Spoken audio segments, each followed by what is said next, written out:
열린민주당 서울시장 후보에는 김진애 의원이 확정됐습니다. 서울시장 선거 저 김진애가 승리하겠습니다. 더불어민주당은 후보 단일화 일정과 방식을 열린민주당에 제안하십시오. 박영선, 우상호 두 후보는 긍정적인 반응을 보였습니다. 예, 4월 재보궐선거를 앞두고 서울시장, 부산시장 후보들 차례로 만나고 있는데요. 열린민주당에서는 어제 김진애 의원이 정봉주 전 의원을 제치고 서울시장 후보로 최종 확정이 됐습니다. 김진애 의원은 후보로 확정되자마자 더불어민주당의 단일화 일정을 잡자 이렇게 요구를 했는데요. 자, 열린민주당의 서울시장 후보 김진애 의원 직접 만나보겠습니다. 김진애 후보님 안녕하세요. 네, 안녕하십니까. 우선 축하드립니다. 고맙습니다. 네, 열심히 뛰겠습니다. 예. 사실은 정봉주 전 의원도 인지도가 높은 후보인데 상당히 큰 차이로 이기셨더라고요. 창업자시죠? 정봉주 의원. 창업자, 예. 네, 열린민주당 창업자시는데 아무래도 지난 10달 동안 제가 의원 생활 해오면서 열린민주당의 정신을 좀 상당히 대표한다. 이른바 열린민주주의, 또 개혁, 또 실사구시 이거를 대표한다 이렇게 보신 것 같고요. 아무래도 서울시장의 최적임자로 이렇게 보시는 이런 부분도 많이 작용을 했다고 봅니다. 예, 실사구시라는 말, 요게 굉장히 귀에 와닿는데. 네. 근데 수락연설에서 곧바로 민주당에다 제안을 하셨어요. 후보 단일화 방식을 제안해 달라라고 요구를 하셨어요. 네, 이건 뭐 요구라기보다는 이제 사실 지금 부분에서 이 단일화에 대해서는 더불어민주당이 더 좀 아쉬운 부분일 거라고 생각을 합니다.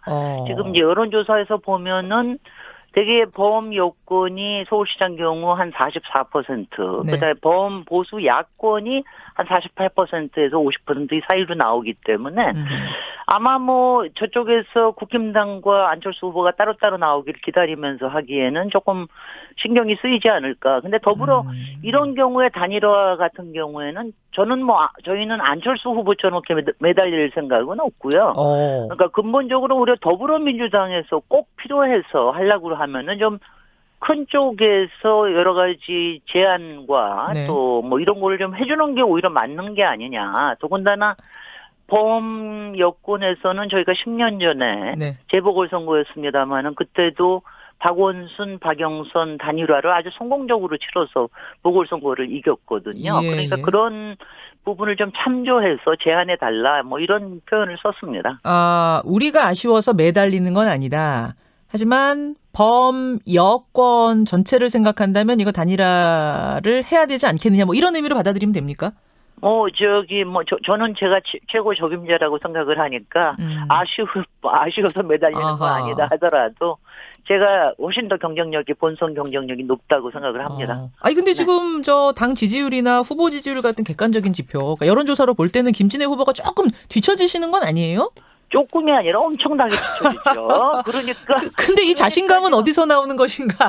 왜냐하면은 이건 자신감이라기보다는요. 일단 예. 이걸 생각하셔야 되는 게 지금 서울시장 선거판에 나온 사람들은 다 올드한 사람들입니다. 저만 뉴페이스입니다. 예. 제가 가장 젊은 정신과 가장 실력과 내공과 그다음에 에너지를 갖고 있는 사람이라서 그리고 저는 아시다시피 상당히 제 인생 자체가 스토리가 있는 사람이고요. 그래서 서울 시민들께 훨씬 더 소구력이 있다. 저는 뭐 짧은 기간 동안에 이거를 만들 수 있다. 이런 생각을 하고 있고요. 네. 또 시대 정신이 10년 전에 시민 운동가 출신의 박원순 시장을 택했다면 예. 지금은 너무나 많은 도시 문제가 절박하기 때문에 아하. 부동산과 또 코로나 위기 이런 부분에서는 좀 더 실사구시적인 이런 행정을 펼칠 수 있는 도시 전문가가 필요하다. 저는 뭐 이런 거를 호소할 예정입니다. 실사구시 도시 전문가 네. 김진애가 경쟁력이 있다. 지금 그 말씀해 주셨어요.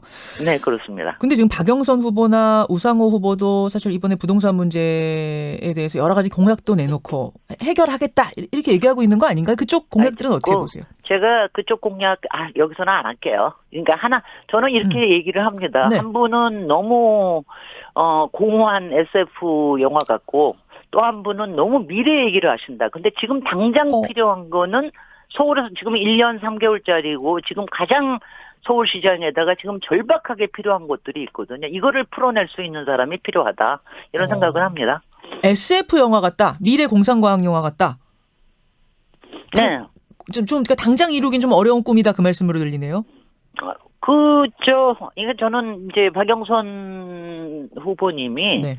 조금 이제 장관하면서 이렇게 이제 상당히 이렇게 좀 이렇게 뭐라 그럴까요? 약간 좀 그 미래 영화를 보면 항상 좀 이렇게 풍선이 나오잖아요. 예, 예. 제가 어저께는 거품이라는 표현을 썼는데 예. 박영선 후보님은 지금 꼭 풍선 같은 생각이 들어요.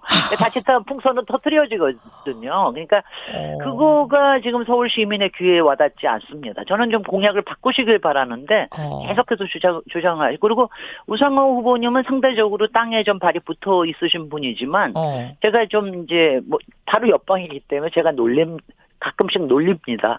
아니 왜 당장 해야 되는 일을 안 하고 예. 가령 지하화라든가 지상에 뭘 한다라든가 이런 얘기들은 결정하는 데만도 한 5년씩 걸리는 거거든요.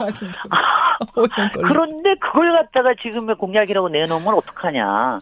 저는 저의 대표 공약이 진짜 개발을 하겠다는 거에 더불어서 예. 역세권 미드타운을 만들겠다고 제가 얘기를 하는데 서울에는 307개의 지하철역이 있어요. 그 네. 주변이 개발이 안 된 데가 대부분입니다. 근데 여기를 이용을 해가지고 어떻게 할 생각을 해야지. 그래서 제가 그 국토부에서도 이번에 역세권 고미라 정책이 나왔습니다만은 네. 변창흠 장관하고 저하고는 한 뭐 10몇 년 동안 이게 서울에서 빠져 있는 개발이다. 이거를 어떻게 지혜롭게 해야 되느냐. 근데 이럴 때 서울시장이 앉아가지고 지정권과 예. 지구 지정과 여기에 대한 도시계획 수립을 하면서 사업을 추진시킬 수 있는 이런 사람이 서울시장에 지금 앉아 있어야 서울의 부동산 문제나 이런 것들이 해결이 되지 미래 SF나 자꾸 5년 뒤 10년 뒤 얘기하시면 안 됩니다. 이번 국토부에서 내놓은 그 정책에 발맞춰서 같이 착착착착 갈 수 있는 부분 이 부분을 강조하시는 거예요. 근데 사실은 뭐 제가 상당히 뭐 오랫동안 이게 필요하다라고 변창흠 장관하고 계속 얘기를 해왔고 알겠습니다. 뭐 이런 부분들 특히 이제 박원순 서울시장 시절부터 네. 특히 박원순 서울시장이 좀 개발에 약간 주저함이 있으셨잖아요. 예. 그래서 제가 상당히 좀 그때 주장을 많이 했던 거를 이번에 공약으로 내놓게 된 겁니다. 그래서 그런 부분을 알리면 이 단일화 과정에서 앞서 나갈 수 있다, 이길 수 있다 이제 그런 말씀이신 것 같고요. 그렇습니다. 안철수 신기루를 깨끗이 걷어내고 특혜 인생 나경원 후보가 자기 마음껏 서울을 망치지 못하게 하겠다. 어제 그런 말씀도 하셨어요? 아니 이제 공당으로서 첫 후보로 공천이 됐는데 세게 나가야죠. 근데 안철수 신기루는 예. 제가 뭐 예전부터 얘기하던 거고요. 그런 신기루, 특히 언론에서 만든 신기루가 많은데요. 방송 출연이라든가 언론 이런 데서 만든 이런 부분들이 우리의 정치를 좀 흐리고 있다고 생각을 하고요. 특히 안철수 후보는 부정적인 에너지가 너무 많으십니다. 저는 긍정적인 에너지입니다. 근데 그런 부정적인 에너지로는 리더의 자격이 없습니다. 안철수 후보가 근데 조금 이렇게 인상도 그렇고 이렇게 부정적이고 시니컬하고 그런 스타일은 아니지 않나요? 근데 반문재인 하면서 이제 완전히 증오감에 사로잡힌 게 아닌가. 그리고 본인 중심으로 이 세상에 돌아갈 거라고 하는 안동설까지 이런 부분이 있고요. 그다음에 나경원 후보는 뭐 본인 자신이 워낙 특혜 인생을 살아오신 분이기 때문에 마음껏 하자는 이런 공약을 내셨는데 마음껏을 어떻게 합니까? 본인은 마음껏 하실 수 있을지 모르지만 서울 시민의 대다수는 마음껏 못합니다. 그거를 뭐가 아니고 그래서 저는 나중에 둘 중에 한 분 나오실 테니까 그때 깨드릴게요. 김진애 열린민주당 서울시장 후보 지금 만나고 있습니다. 그나저나 민주당 차원에서는 아직 단일화를 열린민주당과 할지 말지 결정 못한 것 같거든요. 뭔가 들으신 이야기 있습니까? 내부에서 논의를 하고 있다고 알고 있고요. 예. 박영선 후보가 워낙 좀 늦게 출마를 하는 바람에 여러 가지가 일정이 좀 늦어지는 그런 부분이 있는데 뭐 심각하게 논의하고 있다는 얘기만 듣고 있습니다.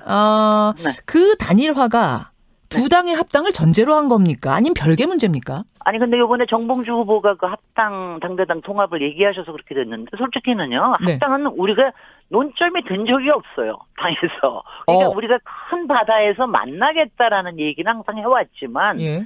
이게 합당을 당장 한다 이런 그거는 이낙연 지도부도 얘기하신 바가 없고요. 예. 저희는 더불어민주당에서 제안이 없기 때문에 진지하게 얘기해 본 적이 없고요. 더군다나 열린민주당이 지금 21대 국회에서 상당히 중요한 등대 역할을 하고 있기 때문에 이 역할과 특히 법사위에서 개혁 입법을 마무리하는 부분에 있어서 열린민주당의 가치와 존재감은 굉장히 큽니다.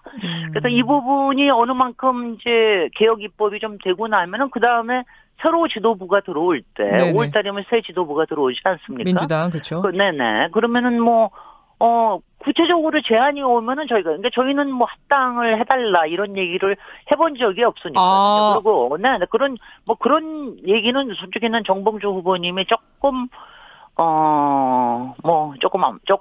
근데 정봉주 후보님은 10달 전에 저희 총선 할 때부터 그 얘기를 하셨었기 때문에 합당.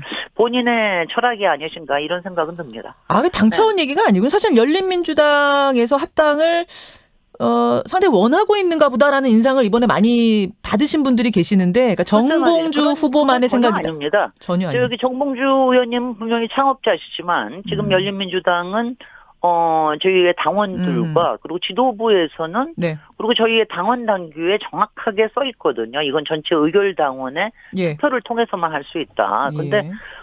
상당히 전혀 심각하게 고민한 적은 없습니다. 알겠습니다.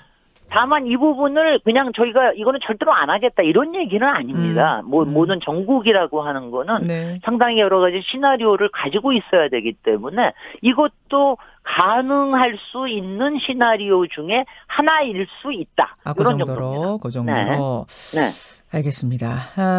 지금 단일화도 말이죠. 민주당에서 네. 고민을 하고 있는데 시원하게 오케이를 할 상황은 아닌가 봐요. 여러 가지 복잡한 이야기들이 좀 있는 것 같습니다. 네. 만약 단일화가 깨진다면 네. 김진애 후보님은 끝까지 완주를 하시는 겁니까? 아니면 그때 상황을 또 보시는 겁니까?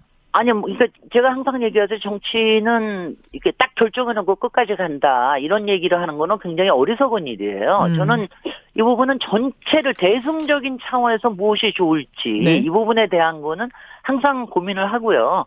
그 과정에서 저희 뭐 당원들의 뜻도 받들어야 되겠고요. 예. 그다음에 제가 이번에 설날 지나면서 예.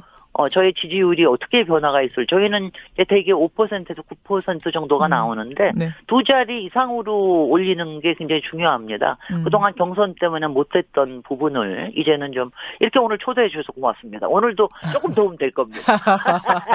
알겠습니다. 상황을 좀 보겠다는 말씀. 그럼 단일화 여부에 대해서 언제까지 답변이 나와야 합니까? 저는 그런 거 안 합니다. 그건 더불어민주당에서 잘 생각을 해보십시오. 알겠습니다. 네. 알겠습니다. 네. 여기까지 오늘 말씀 듣도록 하죠. 김진애 후보님 고맙습니다. 고맙습니다. 열린민주당 서울시장 후보 김진애 후보였습니다. 김현정의 뉴스쇼는 청취자 여러분의 참여로 이루어집니다. 트위터, 페이스북, 레인보우 게시판, 그리고 단문 50원, 장문 100원의 유료 문자 샵 1212, 우물정 1212 통해 참여하실 수 있습니다. 김현정의 뉴스쇼, 여러분과 함께 만듭니다.